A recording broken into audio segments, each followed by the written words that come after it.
2 দিন খুব সুন্দর ওয়েদার ছিল। আমার কাচাকুচিগুলো মোটামুটি কমপ্লিট হয়ে যাওয়ার পরেই বৃষ্টি নামলো। তো এখন তো 2 দিন বৃষ্টি হবে, তাই আজকে কাচাকাচি বন্ধ। তো সকালে উঠে জল ধরে তারপর একটু চা বসালাম, চা খেয়ে রান্না বান্না করব। যেহেতু আজকে আমার এখন কাজের যে হেল্পিং হ্যান্ড তার এখন হাত ভেঙে গেছে, সে এখন আসছে না, তাই এখন পুরো কাজের দায়িত্বটাই আমার হাতে পড়ে গেল। তো প্রচণ্ড চাপ, একে তো ঘুরে ফিরে এসে শরীরের অবস্থা মানে খারাপ যাকে বলে, তাও কোনো রকম করতে হচ্ছে। যেহেতু মেয়েরা এখন স্কুলটা বন্ধ, তাই অনেকটা রেহাই, তাই বাড়ির কাজগুলো মোটামুটি করতে পারছি।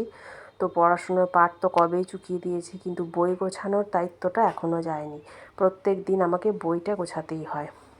সাদা জিনিস দেখতে খুবই সুন্দর লাগলেও এটাকে পরিষ্কার রাখা খুবই টাফ। কিন্তু এই যে পছন্দ হালকা কালার, তাই এটাকে এখানে রেখেছে।